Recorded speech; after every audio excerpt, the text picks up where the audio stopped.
ವಿಶೇಷ ಕಾರ್ಯಕ್ರಮಕ್ಕೆ ಮತ್ತೊಮ್ಮೆ ಸ್ವಾಗತ. ನಾವು ಮಾತನಾಡ್ತಾ ಇದ್ವಿ ಜ್ವರ ಹೇಗೆ ಬರುತ್ತೆ, ಮಕ್ಕಳಲ್ಲಿ ಜ್ವರ ಯಾವ ರೀತಿ ಬರುತ್ತೆ, ಹಾಗೆ ವಯಸ್ಕರಲ್ಲಿ ಯಾವ್ಯಾವ ರೀತಿಯ ಕಾಯಿಲೆಗಳು ಬರ್ತಾ ಇದೆ, ಹವಾಮಾನ ವೈಪರೀತ್ಯದಿಂದಾಗಿ ಏನೆಲ್ಲ ಕಾರಣಗಳಿಗೆ ಜ್ವರಗಳು ಬರುತ್ತೆ ಅಂತ, ಹಾಗೆ ಅದಕ್ಕೆ ಪರಿಹಾರಗಳನ್ನು ಕೂಡ ನಾವು ತಿಳ್ಕೊಳ್ಳೋಣ. ಡಾಕ್ಟರ್ ರಮ್ಯಾ ಅವರೇ, ಏನಂತಂದ್ರೆ ಈಗ ಸೆಲ್ಫ್ ಮೆಡಿಕೇಶನ್ ಮಾಡ್ಕೊಳ್ತಾರೆ. ಏನೋ ಜ್ವರದ ಸಿಂಪ್ಟಮ್ ಕಾಣಿಸ್ತಾ ಇದೆ, ಕೈಕಾಲು ನೋವಿರಬಹುದು, ಸುಸ್ತಿರಬಹುದು, ಅಥವಾ ಸಂಜೆ ಅಷ್ಟೊತ್ತಿಗೆ ಕೆಲವರಿಗೆ ಬಿಟ್ಟು ಬಿಟ್ಟು ಜ್ವರ ಬರುವಂಥದ್ದು ಇರುತ್ತೆ. ನಾವೇ ಏನಾದರೂ ಮೆಡಿಕಲ್ ಸ್ಟೋರ್ಗೆ ಹೋಗಿ ಒಂದು ಅರ್ಧ ಮಾತ್ರ ನುಗ್ಗಿದ್ರೆ ಸರಿ ಹೋಗಬಹುದೇನೋ ಬೆಳಗ್ಗೆ ಅಷ್ಟೊತ್ತಿಗೆ ಅಂತ ಅನ್ಕೊಂತಾರೆ. ಇದು ಎಷ್ಟರ ಮಟ್ಟಿಗೆ ಪಾಸಿಬಿಲಿಟೀಸ್, ಸರಿನಾ ತಪ್ಪ ಅನ್ನುವಂಥದ್ದು? ಆ್ಯಕ್ಚುಲಿ ತಪ್ಪು. ನಮ್ಮ ಪಿಡಿಯಾಟ್ರಿಕ್ಸಲ್ಲಿ ಏನಾಗುತ್ತೆ ಅಂದರೆ ಅವರೇನೆ ಹಾಕೊಂಡ್ಬಿಟ್ಟಿರ್ತಾರೆ ಜ್ವರಕ್ಕೆ, ನೆಗಡಿಗೆ. ಅದು ಮಾಮೂಲಿ ಜ್ವರಕ್ಕೆ ಹಾಕೊಂಡಿದ್ರೆ ಓಕೆ, ಆಂಟಿಬಯೋಟಿಕ್ ಸ್ಟಾರ್ಟ್ ಮಾಡಿಬಿಟ್ಟಿರ್ತಾರೆ ಡೇ 1 ಆಫ್ಟರ್ 3 days ಜ್ವರ ಕಡಿಮೆ ಆಗ್ತಿಲ್ಲ ಅಂದಾಗ ನಮ್ಮ ಹತ್ರ ಬರ್ತಾರೆ. ಸೊ ಒಂದೊಂದ್ಸತಿ ವೈರಲ್ ಫೀವರ್ ಇರುತ್ತೆ, ಆಂಟಿಬಯೋಟಿಕ್ ಬೇಕಾಗೇ ಇರೋದಿಲ್ಲ. ಅನ್ನೆಸರಿ ಅವರೇ ಡಾಕ್ಟರ್ ಹತ್ರ ಹೋಗಬೇಕು ಅಂದ್ಕೊಂಡು ಅವರೇ ಸ್ಟಾರ್ಟ್ ಮಾಡ್ಕೊಂಡ್ಬಿಟ್ಟಿದ್ದಾರೆ. They should not do that. ಅವೆಲ್ಲ ಮಾಡಬಾರ್ದು. ಡೇ 1 ಡೇ 2 ಫೀವರ್ ಆದರೂ ಡಾಕ್ಟರ್ನ ಕನ್ಸಲ್ಟ್ ಮಾಡಿಬಿಟ್ಟು ಔಷಧಿ ತಗೊಳ್ಬೇಕು. ಓಕೆ ಸರ್, ಇನ್ನು ಇತ್ತೀಚಿನ ದಿನಗಳಲ್ಲಿ ಹೆಚ್ಚಿಗೆ ಕಾಣಿಸ್ಕೊಳ್ಳುವಂಥದ್ದು ನೀವು ಆಗಲೇ ಹೇಳಿದಾಗೆ ತಲೆನೋವು, ಜ್ವರದ ಸಿಂಪ್ಟಮ್ ಪ್ರಮುಖವಾಗಿ ಕಾಣಿಸ್ಕೊಳ್ಳುತ್ತೆ. ಹಾಗೆಯೇ ನೆಗಡಿ ಮತ್ತೆ ಈ ಜ್ವರದ ಬಾಧೆ ಏನಿರುತ್ತೆ, ಹೊಟ್ಟೆ ನೋವಾಗಿರ್ಬೋದು ಅಥವಾ ಕೈಕಾಲುಗಳು ನಿಶಕ್ತಿ, ಸುಸ್ತಾಗಿರ್ಬೋದು, ಇದು ಕೂಡ ಜ್ವರಕ್ಕೆ ಸಿಂಪ್ಟಮ್ಸ್ಗಳಾಗಿ ಕಾಣಿಸ್ಕೊಳ್ಳುತ್ತೆ. ಅಂಥ ಒಂದು ಸಂದರ್ಭದಲ್ಲಿ ವಯಸ್ಕರುಗಳು ಕೂಡ, ಎಂಥ ಮಧ್ಯವಯಸ್ಕನಾಗಿದ್ರು ಕೂಡ ಆತ ನೋಡೋದಕ್ಕೆ ತುಂಬಾ ಶಕ್ತಿಶಾಲಿ ತರ ಕಾಣ್ತಾ ಇರ್ತಾನೆ, ಅದೇ ಜ್ವರ ಖಂಡಿತ ಅವನನ್ನು ಬಾಧಿಸ್ಬಿಡುತ್ತೆ. ಸೊ ಮಲಗಿದ ಕಡೆನೆ ಮಲಗುವಂಥದ್ದು, ಏನೇ ಕಾರ್ಯ ಕೆಲಸ ಮಾಡೋದಕ್ಕೂ ಅವನಿಗೆ ಚಟುವಟಿಕೆ ಇಂದಿರೋದಿಲ್ಲ. ಸೊ ಹಾಗಾಗಿ ಆತ ಸೆಲ್ಫ್ ಮೆಡಿಕೇಶನ್ಗೆ ಮೊರೆ ಹೋಗೋದು ಒಳ್ಳೇದಾ, ಅಥವಾ ಯಾಕೆಂದ್ರೆ ಕಾಯ್ದು ನೋಡ್ತಾರೆ, ನಾನು ಇವತ್ತೊಂದಿನ ಕಡಿಮೆ ಆಗ್ಬೋದು, ಅಥವಾ ಮನೇಲಿ ಯಾರಿಗೂ ಹೇಳ್ಕೊಳ್ಳೋದಿಲ್ಲ, ನನಗೆ ಜ್ವರ ಬಂದಿದೆ ಅಂದ್ರೆ ಗಾಬರಿ ಆಗ್ಬಿಡ್ಬೋದೇನಪ್ಪ ಬೇರೆಯವರು ಅಂತ. ಸೊ ಅದು ಎಷ್ಟರ ಮಟ್ಟಿಗೆ ಸರಿ ಅಂತ ನೀವು ಹೇಳ್ತೀರಿ?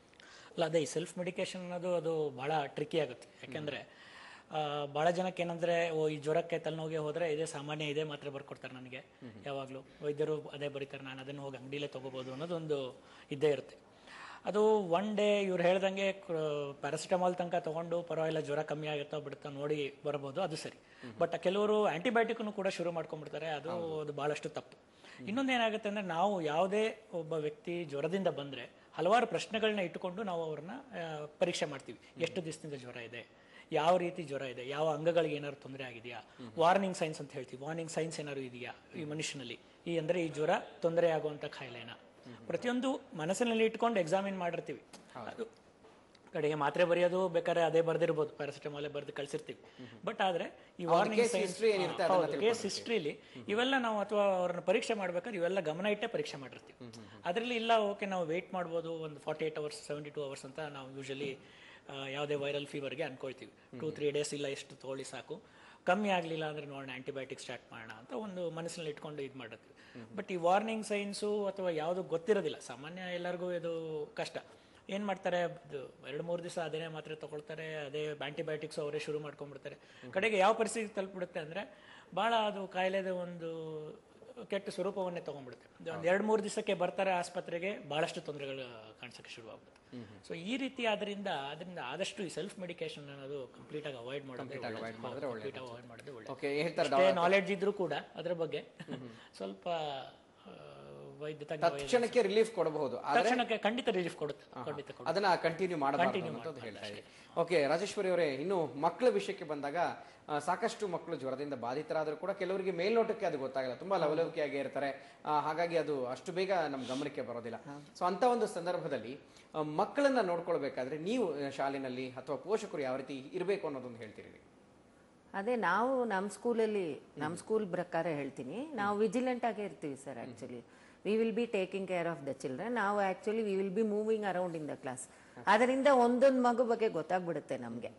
ಯಾವಾಗ್ಲೂ ಇರೋ ಮಗು, ಆಕ್ಟಿವ್ ಆಗಿ ಇರೋ ಮಗು ಒಂಚೂರು ಡಲ್ ಆಗುತ್ತೆ, ಹೋಗ್ತಾ ಹೋಗ್ತಾ ಟೈಮ್ ಆಗ್ತಾ ಆಫ್ಟರ್ 1 ಎಸ್ಪೆಷಲಿ ಆಫ್ಟರ್ ಲಂಚ್ ತುಂಬಾ ಸುಸ್ತಾಗ್ಬಿಡುತ್ತೆ ಮಗು. ಅವಾಗ ಏನಪ್ಪಾ ಅಂತ ಕೇಳಿದ್ರೆ, then they will tell ma'am I have fever and all that. Then immediately they are sent to the medical room ಅಂತ ಇದೆ ನಮ್ದಲ್ಲಿ, ಅಟೆಂಡರ್ಸ್ ಇದ್ದಾರೆ, they attend to them and we will call up the parents also. Sometimes ಬೇಕು necessity ಇದ್ರೆ we will call up and ಜ್ವರ ಕಮ್ಮಿ ಆಗ್ಬಿಟ್ರೆ they go by there ಮನೆ. ತುಂಬಾ ಹಿರಿಯರು ಮನೆಯಲ್ಲಿ ಏನಾದರೂ ಜ್ವರದಿಂದ ಬಳಲ್ತಾ ಇದ್ದಾರೆ, ಅಥವಾ ಮನೆಗೆ ಯಾರೋ ಒಬ್ರು ಅತಿಥಿಗಳು ಬರ್ತಾರೆ, ಅವ್ರಿಗೆ ಜ್ವರ ಇರುತ್ತೆ, ಆ ಒಂದು ವೈರಸ್ ಫೀವರ್ಗಳೇನಾದ್ರೂ ಮಕ್ಕಳಿಗೆ ಅಟ್ಯಾಕ್ ಹೋಗುವಂತ ಸಾಧ್ಯತೆ ಇದೆ ಬೇಗ? ಯಾಕಂದ್ರೆ ಅವರಿದ್ದ ಜಾಗದಲ್ಲೇ ಇರ್ತಾರೆ, ಎತ್ಕೊಳ್ತಾರೆ, ಮುಟ್ತಾರೆ, ಆ ರೀತಿ ಏನಾದ್ರೂ ಚಾನ್ಸಸ್ ಇದೆಯಾ? ಹೇಗೆ ವೈರಲ್ ಫೀವರ್ ಬರುತ್ತೆ ಮನೇಲಿ ಯಾರು ಇದ್ರೆ, ಸೊ 2 symptoms ಎಲ್ಲ ಇದ್ರೆ ಬರುತ್ತೆ ಮಕ್ಕಳಿಗೆ. ಯಾವ ಒಂದು ಮೀನ್ಸ್ ಅಲ್ಲಿ ಅದು ಅಟ್ಯಾಕ್ ಆಗಬಹುದು ಅಂತ? ಈಗ ಮನೇಲಿ ಯಾರಿಗೋ ವೈರಲ್ ಫೀವರ್ ಇರುತ್ತೆ, ಕೆಮ್ತಾ ಇರ್ತಾರೆ, ಮಕ್ಕಳನ್ನ ಅವಾಯ್ಡ್ ಮಾಡಕ್ ಆಗೋದಿಲ್ಲ, because they are part of family. So ಅಂತ ಸಂದರ್ಭದಲ್ಲಿ ಬರೋ ಸಾಧ್ಯತೆಗಳು ಜಾಸ್ತಿ ಇರುತ್ತೆ. ಈಗ ಕೆಲವು ಮಕ್ಕಳು ಏನ್ ಮಾಡ್ತಾರೆ, ಬಿಸಿನೀರು ಕುಡಿಯೋದಕ್ಕೆ ಒಪ್ಪೋದಿಲ್ಲ, ತಣ್ಣೀರೇ ಬೇಕು ಅಂತ ಹೇಳ್ತಾರೆ, ಅಥವಾ ಅವ್ರಿಗೆ ಸ್ವೆಟರ್ ಹಾಕೋ ಅಂತ ಹೇಳಿದ್ರೆ ಹಿಂಸೆ ಆಗುತ್ತೆ, ಅವ್ರಿಗೆ ಟೋಪಿ ಹಾಕೋ ಅಂತ ಹೇಳಿದ್ರೆ ಹಿಂಸೆ ಆಗುತ್ತೆ ಚಳಿಗಾಲದಲ್ಲಿ ಅಥವಾ ಮಳೆಗಾಲದಲ್ಲಿ. ಸೊ ಅಂಥವ್ರಿಗೆ ಬೇರೆ ಯಾವ ವಿಧದಿಂದನಾದ್ರೂ ಹೇಳಬಹುದು? ಯಾಕೆಂತಂದ್ರೆ ಪೋಷಕರಾಗಿ ಕೂಡ ಒಂದು ಜವಾಬ್ದಾರಿನ ಮೆರಿಬೇಕಾಗುತ್ತೆ. ಅದಕ್ಕೇನು ಹೇಳ್ತಿರ್ತಾವೆ? ಅದು ಆಕ್ಚುಲಿ ಮಕ್ಕಳು ಹೈಜೀನ್ ಎಲ್ಲ ಚೆನ್ನಾಗಿ ಮೇಂಟೈನ್ ಮಾಡಿಕೊಂಡು ಊಟ ಎಲ್ಲ ಚೆನ್ನಾಗಿರೋದೆಲ್ಲ ಕೊಟ್ಟರೆ ಇಮ್ಯುನಿಟಿ ಡೆವಲಪ್ ಆದರೆ the chances will be less. If the ಮಗು ತೂಕ ಕಡಿಮೆ ಇದೆ, ಊಟ ಚೆನ್ನಾಗಿ ಮಾಡ್ತಿಲ್ಲ ಅನ್ನೋ ಮಕ್ಕಳಿಗೆ, ಇಮ್ಯುನಿಟಿ ಕಡಿಮೆ ಇರೋ ಮಕ್ಕಳಿಗೆ ಇನ್ಫೆಕ್ಷನ್ ಬೇಗ ಎಫೆಕ್ಟ್ ಆಗುತ್ತೆ. ಓಕೆ ಸರ್, ಇನ್ನು ಜ್ವರದಿಂದ ಬೇರೆ ಇನ್ಯಾವ್ಯಾವ ಕಾಯಿಲೆ ಸ್ವರೂಪಗಳು ಹೆಚ್ಚಾಗ್ಬೋದು? ಯಾಕಂದ್ರೆ ಇತ್ತೀಚೆಗೆ ನೋಡ್ತಾ ಇದ್ದೀವಿ, ಹಂದಿ ಜ್ವರ ಆಗಿರ್ಬೋದು, ಡೆಂಗ್ಯೂ ಆಗಿರ್ಬೋದು, ಇದೆಲ್ಲ ಜ್ವರದ ಏನು ದೊಡ್ಡಂತಹ ಒಂದು ವ್ಯಾಪಕತೆಯನ್ನು ಪಡ್ಕೊತಾ ಇರುವಂಥದ್ದು. ಸೊ ಅದಕ್ಕೆ ಜ್ವರ ಬಂದಾಗ ನಾವು ಪ್ರಮುಖವಾಗಿ ಮೊದಲನೇದಾಗಿ ಡಾಕ್ಟರ್ ಹತ್ರ ಹೋಗೋದಕ್ಕಿಂತ ಮುಂಚೆ ನಾವು ಮನೆಯಲ್ಲಿ ಹೇಳಿದಾಗೆ ಸೆಲ್ಫ್ ಮೆಡಿಕೇಶನ್ನ ಬಿಟ್ಟು ನಂತರ ನಾವೇನು ಮಾಡ್ಬೋದು? ಮತ್ತು ಮೇಯ್ನ್ ನಾನು ಹೇಳ್ದಂಗೆ ಎಲ್ಲ ಸಾಮಾನ್ಯವಾಗಿ ಡೆಂಗು ಜ್ವರದಿಂದ ಹಿಡಿದು ಅಥವಾ H1N1 ಎಂಬ ಭೀಕರ ಎಲ್ಲ ಇನಿಷಿಯಲಿ ಫಸ್ಟ್ 48 to 72 ಅವರ್ಸ್ ಅದು ನಮಗೆ ಭಾಳ ಕಷ್ಟ ಯಾವ್ದು ಜ್ವರ ಅಂತ ಹೇಳೋದು. ಎಲ್ಲರೂ ಸಾಮಾನ್ಯವಾಗಿ ಜ್ವರ, ತಲೆನೋವು, ಗಂಟಲು ನೋವು ಹೀಗೆ ಬರ್ತಾರೆ. HIV ಇಂದ ಹಿಡಿದು ಒಂದು ಸಾಮಾನ್ಯ ಶೀತ ಜ್ವರ ತನಕ ಅದೇ ಥರ ಬರ್ತಾರೆ. ಸೊ 48 ಗಂಟೆಲಿ ನಮಗೆ ನೋಡಿದ ತಕ್ಷಣ ಯಾರನ್ನೂ ಇದೇ ಕಾಯಿಲೆ ಅನ್ನೋದು ಹೇಳೋದು ಬಹಳ ಕಷ್ಟ. ಆದರೆ ಪ್ರತಿ ಕಾಯಿಲೆಗೂ ಕೂಡ ಒಂದು ನಾನು ಹೇಳಿದಾಗೆ ಒಂದು ವಾರ್ನಿಂಗ್ ಸೈನ್ ಅಥವಾ ನಮಗೆ ಒಂದು ಕ್ಲೂ ಅಂತ ಇರುತ್ತೆ. ಅಂದರೆ ಈಗ ಜ್ವರದ ಜೊತೆ ರ್ಯಾಷಸ್ ಇದೆಯಾ, ಜ್ವರದ ಜೊತೆ ಈ ಲಿಂಫ್ ನೋಡ್ಸ್ ಅಂತೀವಿ ಅದೇನಾದ್ರು ದೊಡ್ಡದಾಗಿದೆಯಾ, ಅಥವಾ ಬೇರೆ ಅಂಗಗಳ ಲಿವರ್ ಸ್ಪ್ಲೀನ್ ದೊಡ್ಡದಿದೆಯಾ, ಹೀಗೆ ಪ್ರತಿಯೊಂದು ನಾವು ಪರೀಕ್ಷೆ ಮಾಡಿದಾಗ ನಮಗೆ ಒಂದು ಕ್ಲೂ ಸಿಗುತ್ತೆ. ನಾವು ಎಕ್ಸಾಕ್ಟಾಗಿ ಪೇಷಂಟ್ ಅಥವಾ ವೈದ್ಯ ಬಂದು ಹೇಳೋದಕ್ಕೆ ಭಾಳ ಕಷ್ಟ ಆಗುತ್ತೆ. ಸೊ ಆ ಕ್ಲೂ ಅನುಗುಣವಾಗಿ ನಾವು ಅವರಿಗೆ ಸರಿಯಾದ ಪರೀಕ್ಷೆಗಳನ್ನ ಮಾಡಿಸಿ ನೆಕ್ಸ್ಟ್ ಅದಕ್ಕೆ ಟ್ರೀಟ್ಮೆಂಟ್ ಇದು ಮಾಡ್ಬೋದು. ನಾನು ಅದೇ ಹೇಳಿದೆ, ಇದು ಸ್ವಲ್ಪ ನಿಮಗೆ ಸೆಲ್ಫ್ ಮೆಡಿಕೇಶನ್ ಮಾಡಿದಾಗ ಭಾಳ ಕಷ್ಟ ಕಂಡುಹಿಡ್ಕೊಳ್ಳೋದು. ಫಸ್ಟ್ ಓಕೆ ಎಲ್ಲರೂ ಸಾಮಾನ್ಯ ತಗೊಳ್ತಾರೆ, ಅದು ತೊಗೋಬೋದು. ಬಟ್ ಅದನ್ನೇ ಕಂಟಿನ್ಯೂ ಮಾಡಿಕೊಂಡು ತೀರಾ ಸುಸ್ತಾಗಿ ಬಂದಾಗ ಅದು ನಮಗೂ ಕಂಟ್ರೋಲ್ ಮಾಡಲಿಕ್ಕೆ ಅಥವಾ ಟ್ರೀಟ್ಮೆಂಟ್ ಮಾಡೋಕ್ಕೆ ಭಾಳ ಕಷ್ಟ ಆಗುತ್ತೆ. ಭಾಳ ಸರಿ ಅದೇ ಆಗುತ್ತೆ, ನಡ್ಕೊಂಡ್ ಬಂದ್ವಲ್ಲ ಅಂತ. ಹೌದು, ಭಾಳ ಪೇಷಂಟ್ಸ್ ಅದು ಭಾಳ ಸರಿ ಕಂಪ್ಲೇಂಟ್ ಮಾಡಿ ನಾವು ಬರ್ತಾ ನಡ್ಕೊಂಡ್ ಬಂದ್ವಲ್ಲ ಅಂತ.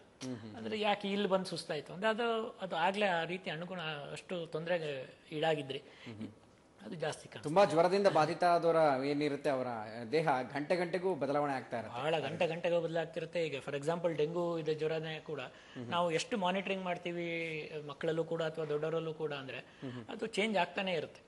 ಸೊ ಅದು ಪ್ರತಿಯೊಂದು ನಾವು ಅದರ BP ನೋಡ್ತಾ ಇರಬೇಕು ಅಥವಾ ಹೆಮಟೋಕ್ರಿಟ್ ಅಂತೀವಿ ಅದನ್ನು ನೋಡ್ತಾ ಇರ್ತೀವಿ. ಹೀಗೆ ಪ್ರತಿಯೊಂದು ಕೂಡ ಮಾನಿಟರ್ ಮಾಡ್ತಾ ಇರ್ತೀವಿ ಆಸ್ಪತ್ರೆ ಅಥವಾ ಎಲ್ಲಿ ಕ್ಲಿನಿಕ್ಗೆ ಬಂದಾಗ. ಅದು ಬಹಳ ಮುಖ್ಯ ಆಗುತ್ತೆ.